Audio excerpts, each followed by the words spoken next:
আজকের দিনও তো এমনও দেখা গিয়েছে পার্শ্ববর্তী রাষ্ট্র থেকে নরেন্দ্র মোদী পর্যন্ত ঈদ মোবারক লিখে পোস্ট করেছে। কেউ হয়তো তাকে শিখিয়েছে যে রমজানের ঈদে আর কোরবানির ঈদে যেমনি ভাবে ঈদ মোবারক বলো, আজকের দিনও ঈদ মোবারক বললে মানুষ খুশি হবে, এজন্য ইংলিশে ঈদ মোবারক লিখে পোস্ট করেছে। দুষ্ট ছেলেরা আবার দুষ্টুমি করে বলছে, ঘরে যদি শেষ বয়সে তাহাজ্জুদ গুজার স্ত্রী আসে তাহলে মানুষের মধ্যে বুড়া খেলেও কিছু নতুন নতুন দিনদারি ঢোকে। তো এরকম যত মানুষ আছে পৃথিবীর বুকে যারা আল্লাহ রাসূল সাল্লাল্লাহু আলাইহি ওয়াসাল্লামের জন্মকে উদযাপন করতে চায় কিন্তু নবীর শরীয়তকে ধারণ করতে চায় না, বস্তুত তারা নিজেদেরকে নবী প্রেমিক পরিচয় দেওয়ার অধিকার রাখে না। তো যার কারণে আল্লাহ নবীকে ভালোবাসার দাবি আল্লাহ নবীর জন্ম খুশি হওয়া, আল্লাহ নবীকে ভালোবাসার দাবি আল্লাহ নবীর আদর্শকে এই পৃথিবী প্রতিষ্ঠা করার জন্য প্রয়োজনে জামান আর কারবালাকেও নিজেদের রক্তে রঞ্জিত হতে দেওয়া। আমার রক্তের বিনিময়েও যদি এই পৃথিবীতে নবীর আদর্শ জিন্দা হয়, এর চাইতে মূল্যবান বিষয় আমাদের জন্য কি হতে পারে। এজন্য আমি খুতবার মধ্যে কোরআন মাজিদের সূরা তাওবার 111 নম্বর আয়াতের একটি অংশ এবং আল্লাহ রাসূল সাল্লাল্লাহু আলাইহি ওয়াসাল্লামের একটি বিশুদ্ধ হাদিস, যে হাদিস সুনানে তিরমিজিতে বর্ণিত হয়েছে, হাদিস নম্বর 2863 এবং মুসনাদে আহমদেও বর্ণিত হয়েছে হাদিস নম্বর 17170। এই হাদিস আমি পাঠ করেছি। আমি এর আলোকেই, যেহেতু শিরোনামে সিরাতুন নবী, নবীজির জীবন আদর্শ, আমি মৌলিক কিছু বার্তা আরজ করে আমার আলোচনার ইতি টানবো ইনশাআল্লাহ। আল্লাহ রাসূল সাল্লাল্লাহু আলাইহি ওয়াসাল্লাম বলেন, আস-সামউ ওয়াত তাআ, আল্লাহ আমাকে আদেশ দিয়েছেন, যে আদেশ এবার আমি তোমাদেরকে দিচ্ছি, শুনতে হবে এবং মানতে হবে। শুরুই করলেন এটা দিয়ে। 1 নম্বর হলো শোনা, 2 নম্বর হলো মানা। শোনা মানে শুধু কান দিয়ে শোনা না, কান দিয়ে তো আবু জাহালও শুনতো, কান দিয়ে তো আবু লাহাবও শুনতো, কান দিয়ে তো উতবা সাইবাও শুনতো।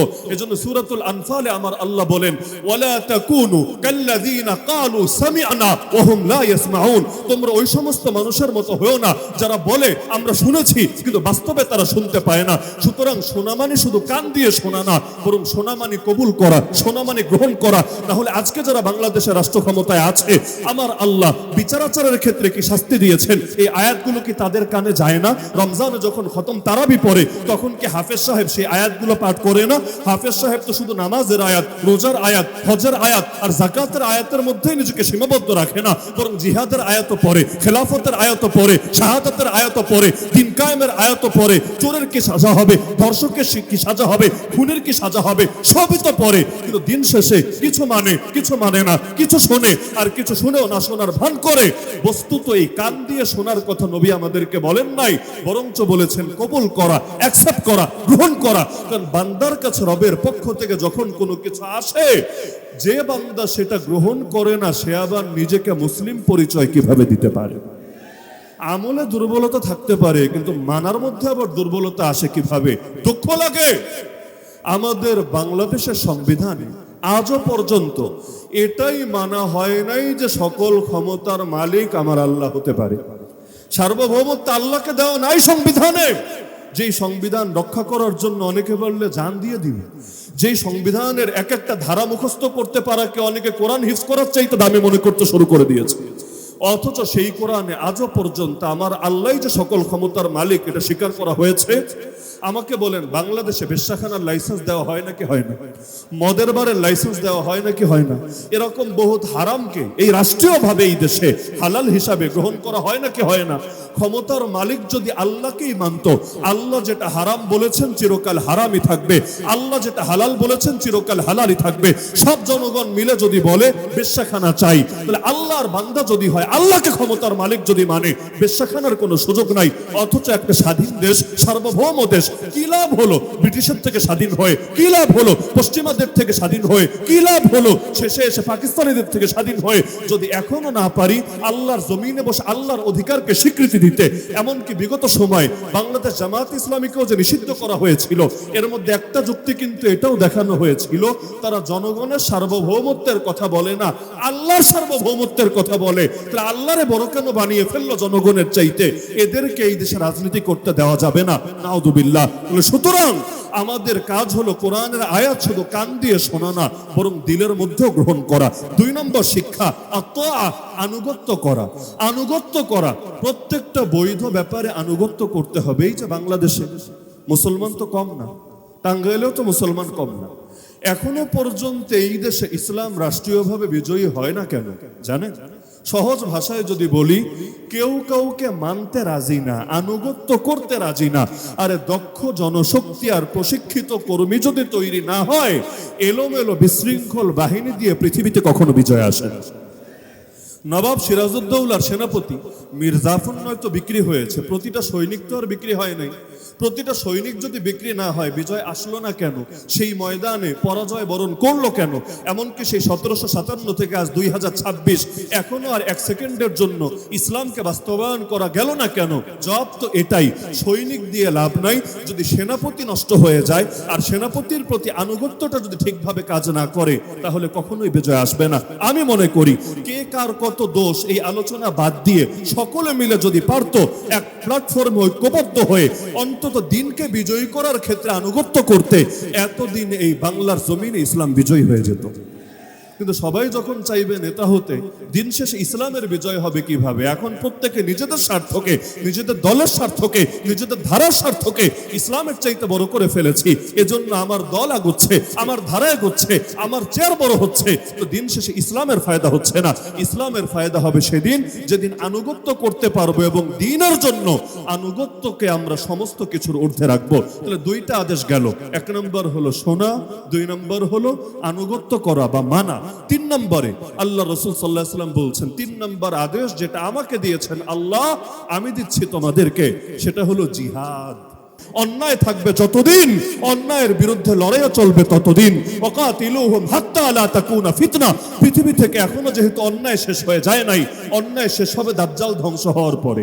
দাজ্জাল ধ্বংস হওয়ার পর আর জিহাদ লাগবে না। তো যতদিন পর্যন্ত দাজ্জাল ধ্বংস না হবে, একদিকে থাকবে আলো, একদিকে থাকবে অন্ধকার, একদিকে থাকবে ন্যায়, একদিকে থাকবে অন্যায়। ন্যায়ের পক্ষের লোকেরা, আলোর পক্ষের লোকেরা যদি চুপ করে বসে যায়, তাহলেই অন্যায়ের পক্ষে শক্তিরা মাথাচাড়া দেওয়ার সুযোগ পেয়ে যায়। সুতরাং অন্যায় থাকবে যতদিন, অন্যায়ের বিরুদ্ধে লড়াইও চলবে ততদিন। 5 আগস্ট এসেছে, তাতে কি? ভাববেন না লড়াই শেষ হয়ে গিয়েছে। এরপর 2 বছর অতিবাহিত হয়েছে, তাতে কি? নির্বাচন হয়েছে, তাতে কি? ভাববেন না লড়াই শেষ হয়েছে। যতদিন পর্যন্ত প্রতিটা সেক্টরে সেক্টরে ন্যায় শতভাগ প্রতিষ্ঠা না হবে, ইনসাফ শতভাগ প্রতিষ্ঠা না হবে, বৈষম্যহীনতা শতভাগ প্রতিষ্ঠা না হবে, ততদিন পর্যন্ত বসে থাকার সুযোগ নাই। মুমিন তার প্রাণের শেষ বিন্দু দিয়ে হলেও, এমনকি তার পুরো শরীরে রক্ত ঝরিয়ে হলেও আল্লাহর দ্বীনকে সমুন্নত রাখার জন্য লড়াই চালিয়ে যাবে। যেই দুনিয়ায় 200 কোটি মুসলমান থাকে, ওই দুনিয়ায় ইসলামের এমন দুরবস্থা হয় কিভাবে আমাকে বলেন? 100 বছরের বেশি হয়ে গেছে গোটা দুনিয়াব্যাপী মুসলমানদের কেন্দ্রীয় নেতৃত্ব নাই, যেটাকে খেলাফত বলে। প্রায় 300 বছরের কাছাকাছি হতে চলছে, 250 বছর বহু আগে অতিবাহিত হয়েছে। 300 বছরের কাছাকাছি হতে চলছে এই বাংলায়। সেই যে নবাব সিরাজউদ্দৌলার পতনের মাধ্যমে ইসলামী শাসনের পতন ঘটেছে, 1757 থেকে শুরু হয়ে 1857 গেল, 1957 গেল, ওই দেখতে দেখতে আল্লাহ আমাদের হায়াত দিলে হয়তো 2057 চলে আসবে। এত দীর্ঘকাল ধরে এখানে ইসলামের শাসন 1 সেকেন্ডের জন্য প্রতিষ্ঠা করা যায় নাই। কেন? মুসলমান তো কম নাই, মসজিদ তো কম নাই, মাদ্রাসা তো কম নাই, মাহফিলে লোক তো কম নাই, খানকাহে মুরিদ তো কম নাই, সবই ঠিক আছে। দিন শেষে গুটি কয়েক নাস্তিক, বাংলাদেশে নাস্তিক কয়টা হবে? বামরাম কয়টা হবে? সেকুলার কয়টা হবে? আমাকে বলেন। সব মিলায় ওরা একদমই সংখ্যালঘু, কিন্তু এরপরও ওদের শাসনই চলবে, ওরাই আমাদের উপর ছড়ি ঘুরাবে। আর আমরা কি করব? আমরা একটা কাজ করব, কিভাবে একদল আরেক দলকে কামড়ানো যায়, কিভাবে একদল আরেক দলকে দমানো যায়, এই লড়াই চালাতে থাকবো। আরে ভাই, পৃথিবীতে যদি মানুষের ত্রুটি খুঁজতে থাকেন, তাহলে গ্রহণ করার মতো কাউকেই পাবেন না। কারণ মুহাম্মদ সাল্লাল্লাহু আলাইহি ওয়াসাল্লাম ছাড়া এরকম নিষ্কলঙ্ক, নিষ্পাপ, নিখুঁত, নির্দোষ ব্যক্তি আপনি পাবেন না। যার কারণে মনে রাখবেন, ঘরের মধ্যে 5 ভাই থাকলেও 5 রকম মত থাকতে পারে, কিন্তু পর যদি আসে ঘর দখল করতে, তখন ভাইয়েরা বসে থাকে না নিজেদের মধ্যে মারামারি নিয়ে। আপোষে মারামারি আগেও করেছি, পরেও করা যাবে, কিন্তু পর যখন এসেছে ঘর দখল করতে, হাতে হাত রেখে কাঁধে কাঁধ মিলিয়ে আগে ওদের বিরুদ্ধে লড়াই চালাতে হবে। সুতরাং আমি বাংলাদেশের সমস্ত দলকে আহ্বান জানাবো, ইসলাম বিজয়ী হোক এই দেশে। এরপর কত মত, কত ধারা, কত ইখতিলাফ, কত বিতর্ক সব করা যাবে। এমনকি তখন এখানে প্রয়োজনে আলাদা করে এভাবে স্টেজ বানিয়ে সিরাত মাহফিল ব্যানার না দিয়ে আপনারা নাম দেন ইখতিলাফ মাহফিল, মানে এখানে সব হুজুররা এসে খালি ঝগড়া করবে, ইখতিলাফ করবে, সমস্যার কিছু নাই। কিন্তু সেটা বিজয়ের পরে ইনশাআল্লাহ। চারদিকে যখন আগুন লেগে গেছে, এখন শাখাগত বিষয়ের দিকে তাকানোর সময় নাই, এখন আমাদেরকে মূল রক্ষা করতে হবে। আর ইসলামে যদি না টেকে তাহলে আমার ধারা আর আমার মত নিয়ে পড়ে থেকে কি হবে? তাহলে 3 নম্বর শিক্ষা হলো জিহাদ। তাহলে 1 নম্বর শিক্ষা ছিল শুনতে হবে, 2 নম্বর শিক্ষা হলো মানতে হবে, 3 নম্বর শিক্ষা হলো জিহাদ করে যেতে হবে। যতদিন পৃথিবীতে অন্যায় থাকবে অন্যায়ের বিরুদ্ধে ন্যায়ের লড়াই চলবে। 4 নম্বর হিজরত। হিজরত মানে আবার কি? বলবেন তাহলে দেশ ছেড়ে আরেক দেশে চলে যাব? না, আল্লাহ রাসূল বলেছেন আল মুহাজিরু মান হাজারা মা নাহাল্লাহু আনহু। আসল মুহাজির তাকে বলে যে আল্লাহর নিষিদ্ধ করা জিনিস ছেড়ে দিয়েছে। মনে করেন আপনি সুদী ব্যাংকে চাকরি করতেন, আগে বুঝতেন না, এখন আপনি বুঝেছেন যে সুদ নেওয়াও গুনাহ, সুদ দেওয়াও গুনাহ, সুদের চুক্তি লেখাও গুনাহ, সুদের সাক্ষী থাকাও গুনাহ। তাহলে আপনার হিজরতের দাবি হবে কি জানেন? ওখানে বসে বসে বড় বড় ডায়লগ মারা না, বরং আল্লাহর উপর ভরসা করে, রিজিকের মালিক যেহেতু আল্লাহ, চাকরি ছেড়ে দেওয়া। আল্লাহ না খেয়ে রাখবেন না ইনশাআল্লাহ। যেই আল্লাহ তিমি মাছকেও না খাইয়ে রাখেন না, যেই আল্লাহ হাতির ইয়া বড় পেটটাকে অভুক্ত রাখেন না, সেই আল্লাহ আপনার ছোট একটা পেট চালাতে মোটেও অক্ষম না। আল্লাহর উপর ভরসা করে চলে আসেন, আল্লাহ চালাবেন ইনশাআল্লাহ। কোন দল করতেন, সেই দলকে আগে ভালো ভেবেছিলেন, এখন দেখেন খালি চাঁদাবাজি আর চাঁদাবাজি, খুন খারাপি, ধর্ষণ, মাদক কারবার, সেকুলারিজমের চর্চা, আলেম ওলামার বিরুদ্ধে বিভিন্ন ধরনের কাজ কারবার দেখে দেখে আপনি এখন ভাবছেন যে এগুলো তো আমার আসলে গ্রহণ করা উচিত না। তাহলে কি করবেন? বসে বসে তাদের পাল্লা ভারী করবেন, বসে বসে তাদের পক্ষে সাফাই উৎপাদন করবেন না, বরঞ্চ আপনার হিজরতের দাবি হবে ওদেরকে হলুদ কার্ড না ডাইরেক্ট লাল কার্ড দেখায় দেন, 1 তালাক না ডাইরেক্ট 3 তালাক দিয়ে বের হয়ে চলে আসেন ইনশাআল্লাহ। আল্লাহ আপনার জন্য সামনে প্রশস্ত কিছু রাখবেন। সুতরাং জানার পরও বোঝার পরও যারা সেকুলারদের সঙ্গে পড়ে থাকে, কিয়ামতের দিন তারা কোনো ওজর পেশ করতে পারবে না আল্লাহর সামনে। আমি মনে করি বাংলাদেশের মুসলমানরা যদি সেকুলারদের পাল্লা ভারী না করত, এতদিনে এই দেশে ইসলামের পতাকা পতপত করে উঠত। তাহলে সুতরাং যেখানেই পাপের চর্চা হবে ছেড়ে দেন, হিজরত করেন। শুধু দেশ ছাড়াই হিজরত না, পাপ ছাড়া, পাপের দল ছাড়া, পাপের জায়গা ছাড়া, এটা হলো হিজরত। আর 5 নম্বর পরামর্শ নবী দিচ্ছেন, যেটা আমার নবীকে আদেশ দিয়েছেন আল্লাহ, নবী আদেশ দিচ্ছেন আমাদেরকে। তবে এটা আবার অনেকের জন্য শব্দটাই হজম করা কঠিন হবে। 5 নম্বর শব্দ হলো নবীজির আল জামাআহ। বলবেন নবীজি সাল্লাল্লাহু আলাইহি ওয়াসাল্লাম তাহলে কি আমাদের সবাইকে বাংলাদেশ জামায়াত ইসলামের ফরম পূরণ করতে বলেছেন? আল্লাহ রাসূল সাল্লাল্লাহু আলাইহি ওয়াসাল্লাম উম্মতকে ঐক্যবদ্ধ এবং জামাতবদ্ধ থাকতে বলেছেন। ওমর রাদিয়াল্লাহু আনহু বলেন লা ইসলামা ইল্লা বিজামাআহ। জামাত ছাড়া মানে ঐক্যবদ্ধ হওয়া ছাড়া কোনো ইসলাম নাই। ওয়ালা জামাআতা ইল্লা বিইমারা, আর নেতৃত্ব ছাড়া কোনো জামাত নাই।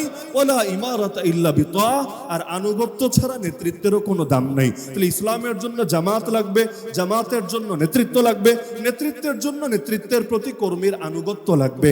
এই সবগুলো যদি হয়, ওমর রাদিয়াল্লাহু আনহু বলছেন ইসলাম প্রতিষ্ঠিত থাকবে। আপনি মনে রাখেন, এলোমেলো লোকদেরকে দিয়ে যে বিজয় ছিনিয়ে আনা যায় না, এর হাজার উদাহরণ আমাদের দেশেও আছে। সমস্ত মুসলমান যদি ঐক্যবদ্ধ থাকতো, তাহলে বিশ্বাস করেন ওই শাহবাগীরা এত শক্তি দেখাতে পারতো না। বরং এ দেশে সংবিধান থেকে শুরু করে, পার্লামেন্ট থেকে শুরু করে, ব্যাংক প্রতিষ্ঠান থেকে শুরু করে, বিচারালয় থেকে শুরু করে সব জায়গায় মুসলমানদের আদর্শটাই বাস্তবায়ন হতো। না হলে গণতন্ত্র মানে কি? গণতন্ত্র মানে হলো জনগণের শাসন। জনগণের শাসন মানে কি? জনগণ যা চাইবে তাই হবে, এটাই তো। তাহলে বাংলাদেশের কয়জন জনগণ বেশ্যাখানা চায় আমারে বলেন? এই টাঙ্গাইলে যত মানুষ আছে, মুসলমান রাখেন, যত মানুষ আছে, প্রত্যেকের ঘরে ঘরে গিয়ে মত জিজ্ঞেস করেন তোরা কে কে বেশ্যাখানা চাস, হাত তোল। কয়জন পাবেন বেশ্যাখানার পক্ষে? তাহলে এই দেশের অধিকাংশ জনগণ বেশ্যাখানার পক্ষে না বিপক্ষে? তাহলে গণতন্ত্রের শাসনের দাবি কি? গণতন্ত্রের শাসনের দাবি কি? বেশ্যাখানাগুলো থাকবে না এগুলোতে তালা লাগবে? অধিকাংশ জনগণ যা চায় তাই তো হবে। কোন কোন দেশে ভাই বোনে বিবাহ বৈধ করে দিয়েছে, কেন? জনগণ চায়। কোথাও মদ বৈধ করে দিয়েছে, কেন? জনগণ চায়। বাংলাদেশে বিড়ি সিগারেট বৈধ করেছে, গায়ের মধ্যে ওয়াজ লিখে দিয়েছে বিড়ি খেলে ক্ষতি, সিগারেট খেলে ক্ষতি, তাও এটা লিগ্যাল করে দিয়েছে, কেন? জনগণ চায়। তাহলে জনগণ যা চায় তাই যদি হয়, বেশ্যাখানা তো জনগণ চায় না, উল্টা ধর্ষকের সাজা ইসলামের আইনে হোক, এটা জনগণ চায়। বিশ্বাস করেন, যতই মিডিয়ায় রিপোর্ট করেন, যতই পুলিশ বাহিনীর সদস্য বৃদ্ধি করেন, কখনোই ধর্ষণ থামাতে পারবেন না, জিনা থামাতে পারবেন না, যতদিন না আমার আল্লাহর আইনে বিচার শুরু করবেন। বিশ্বাস না হলে পরীক্ষামূলক হিসাবে জাস্ট 1টা বছরের জন্য আল্লাহর আইনে জিনার ধর্ষণের বিচার করে দেখেন। আল্লাহর জাতে পাকের কসম করে বলছি, ইনশাআল্লাহ এরপর এক যুগ না, যুগের পর যুগ বসে বসে খালি ফলাফল দেখবেন ইনশাআল্লাহ। ইসলামের সাজা কঠোর, কোনো সন্দেহ নাই, কিন্তু সেই সাজাগুলো এমন যেগুলো দেওয়াই লাগে না। কারণ একদিকে কঠোর, কিন্তু একটা দিলে 100 বছরের জন্য সবাই আলিফের মতো সোজা হয়ে থাকে। শুধু ওয়াজ মাহফিল দিয়ে মানুষের সংশোধন করা যায় না। তাহলে আল জামা, মুসলমানদেরকে ঐক্যবদ্ধ থাকতে হবে, ঐক্যের কোনো বিকল্প নাই। হ্যাঁ, মানুষ ঐক্যের গুরুত্ব বোঝে যখন বিপদে পড়ে। যেমন বাংলাদেশে বর্তমান সময়েও যত ঐক্য দেখেন, এই ঐক্যগুলো হলো জেলখানার বরকত। আমরা যখন কারাগারে ছিলাম, ধরেন এমন এমন মানুষদেরকেও, জেলের ভেতর জেল, তার নাম সেল। যারা জেলে যান নাই বুঝবেন না, জেলে কাউকে ওয়ার্ডে রাখে, কাউকে সেলে রাখে। ওয়ার্ডে অনেক মানুষ থাকে, ধরেন 40 জন, 50 জন বা আরো বেশিও থাকে। আর সেলের মধ্যে একদম ছোট ছোট জায়গা 2 জন, 4 জন, 5 জন, 7 জন রাখে। যদিও অনেক জায়গায় রাখার কথা একজন নিয়ে ঢোকায় রাখে 7-8 জন, যেমনটা আমাদের ক্ষেত্রেও হয়েছে। তো এখন এমনও হয়েছে, এক হুজুর আর এক হুজুরের বিরুদ্ধে মাইক পেলেই একদম 14 গোষ্ঠী উদ্ধার করে ছাড়তো, কিন্তু এখন 2 জনকে একে খাঁচার মধ্যে ঢুকিয়ে তালা মেরে রেখেছে। এখন মাসের পর মাস, বছরের পর বছর একসঙ্গে থাকতে গিয়ে এখন দেখা যায় একজন অসুস্থ হলে ওকে সেবা করবে, আরেকজনই তাকে সেবা শুশ্রূষা করে, মাঝে মাঝে খাবার বেড়ে দেয়, নিজে কোনো কিছু কিনে আনলে ভাগাভাগি করে খায়, এমনকি কখনো বেশি অসুস্থ হলে কাপড়টা পর্যন্ত আরেকজন ধুয়ে দেয়।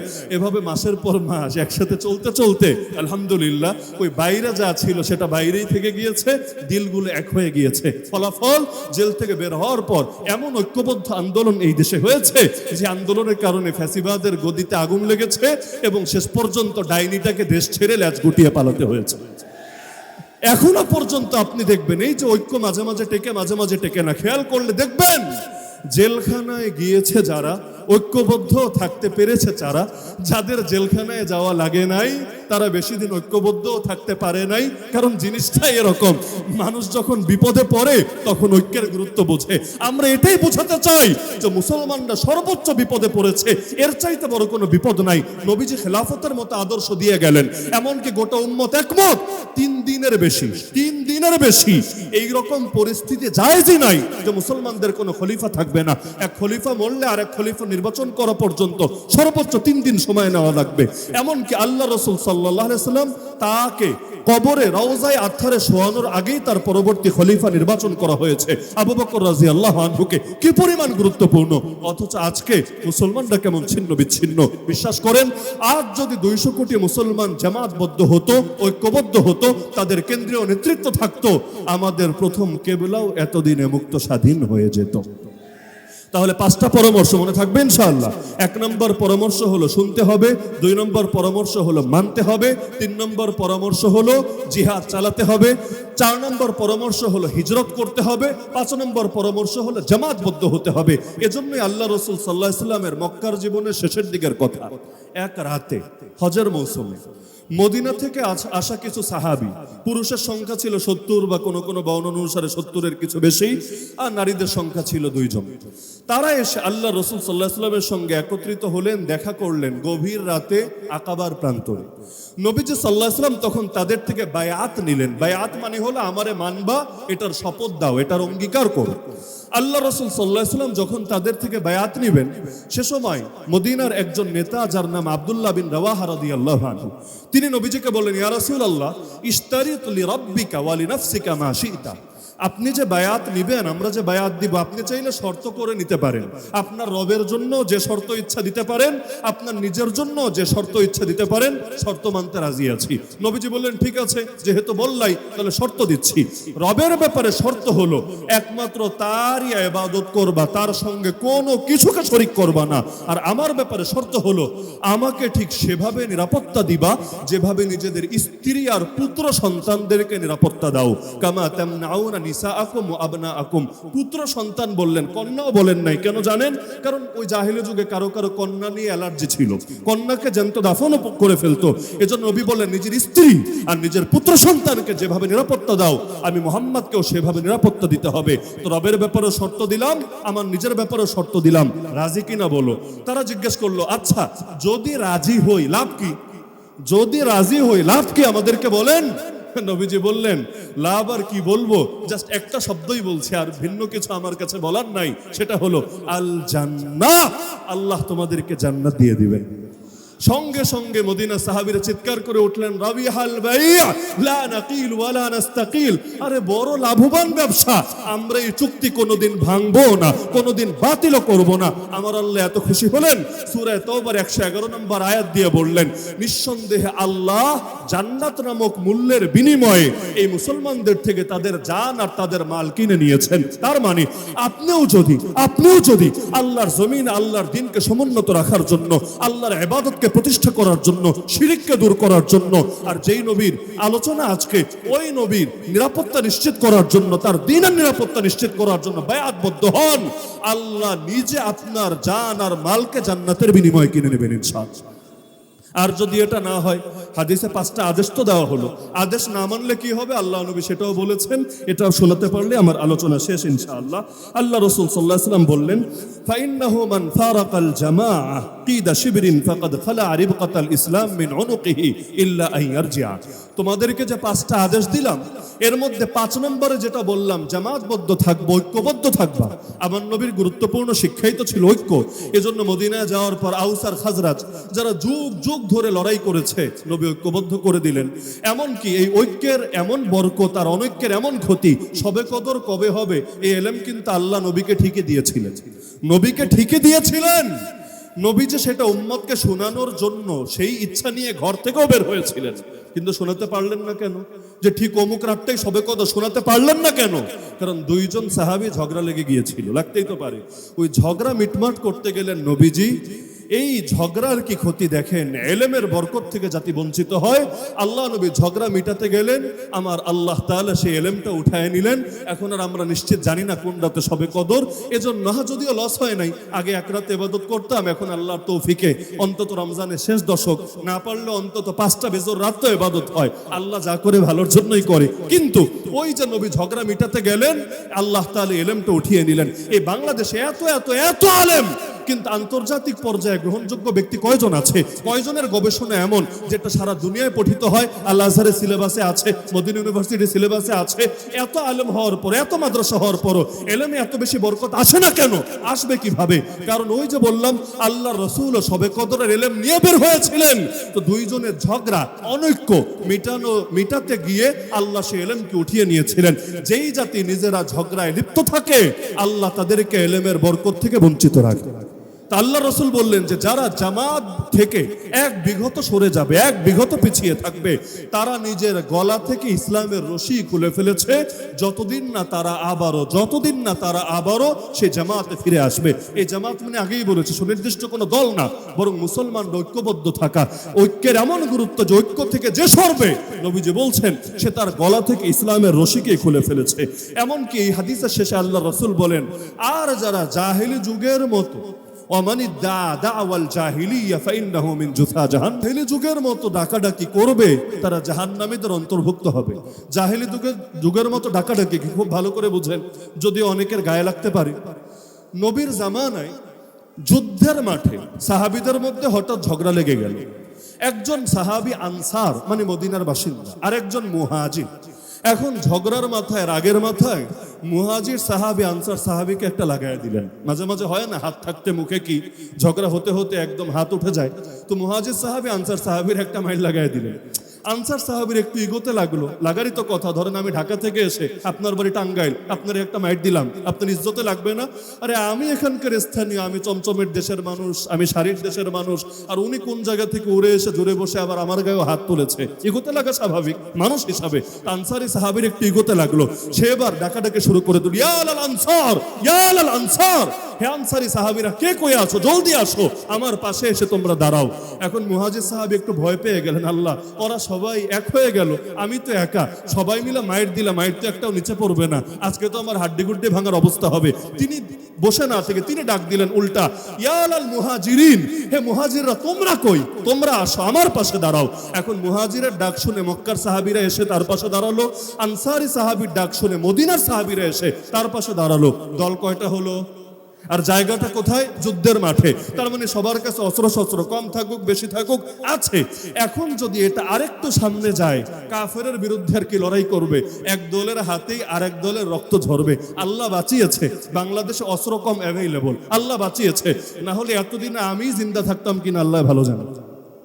বিশ্বাস করেন যেই হারে হুমকি পাই, এই পরশুদিনও গেলাম সিলেটে, যাওয়ার আগে গিয়ে আমি দায়িত্বশীলদেরকেও শুনালাম এটা, একদম মেসেঞ্জারে বিশেষ একটা দলের সদস্য, ওই দলের নাম নাই বলি, এমন হুমকি পাঠিয়েছে যে আজকে আমার গলা কেটে রেখে দিবে, আমাকে আসতে দিবে না। এখনো পর্যন্ত আমার কাছে ভয়েস আছে, কেউ চ্যালেঞ্জ করলে আমি শুনেও দিতে পারবো। তা আল্লাহ বাঁচিয়েছে, এজন্য পাকিস্তানে অনেক আলেমের নামের আগে আমরা শহীদ বলি।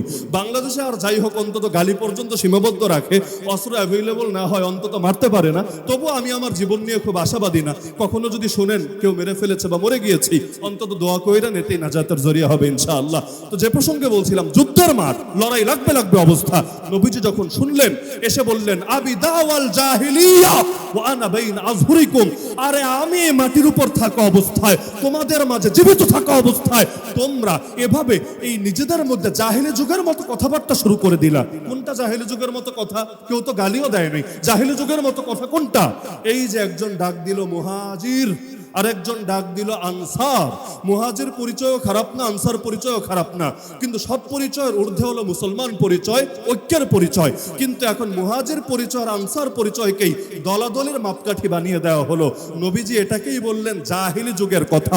সুতরাং আজকে যারা দলের পরিচয়কে ইসলামের পরিচয়ের চাইতে বড় করে ফেলেছেন, আজকে যারা ধারার পরিচয়ের চাইতে ইসলামের পরিচয়কে বড় করে ফেলেছেন, আজকে যারা নেতার পরিচয়ের চাইতে ইসলামের পরিচয়কে বড় করে ফেলেছেন, এমনকি নিজের দলীয় পরিচয়কে মুখ্য বানিয়ে অন্যান্য মুসলমানদের বিরুদ্ধে অবস্থান নিচ্ছেন, আল্লাহকে ভয় করেন, আল্লাহকে ভয় করেন। কারণ নবীজি হাদিসে স্পষ্ট বলেছেন, যারা জাহেলি যুগের মতো ডাকাডাকি করবে, কথাবার্তা বলবে, তারা সব কয়টা জাহান্নামী হবে, আল্লাহ তাদেরকে জাহান্নামীদের অন্তর্ভুক্ত বানাবে। সুতরাং দল যেইটাই করেন, আর রাখেন দল, ইসলামকে সবার উপর মর্যাদা দিতে শেখেন।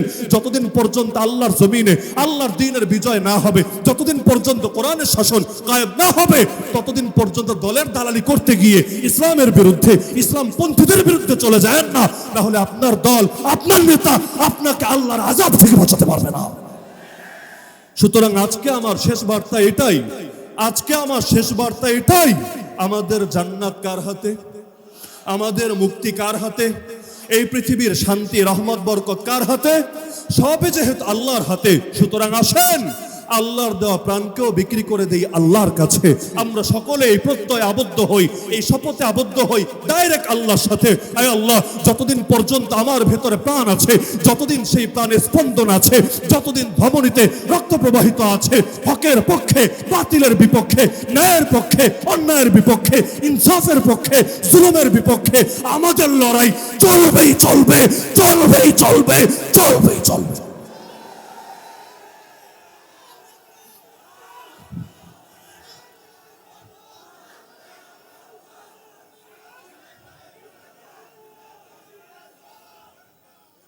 সকলে রাজি আছেন তো ইনশাআল্লাহ? মুফাসসিরে কোরআন আল্লামা দেলোয়ার হোসেন সাঈদী রাহিমাহুল্লাহর মতো ব্যক্তিরাই যদি হকের পথে চলতে গিয়ে, হকের কথা বলতে গিয়ে কারারুদ্ধ হতে পারেন, শহীদ হতে পারেন, আমরাও পারবো ইনশাআল্লাহ। আল্লাহ সবাইকে তৌফিক দান করুন। আজকের সিরাতুন নবী সাল্লাল্লাহু আলাইহি ওয়াসাল্লাম মাহফিলকে কবুল করুন এবং আমাদের সবার জীবনে নবীজির আদর্শকে পূর্ণাঙ্গভাবে আঁকড়ে ধরার তৌফিক দান করুন। আমিন।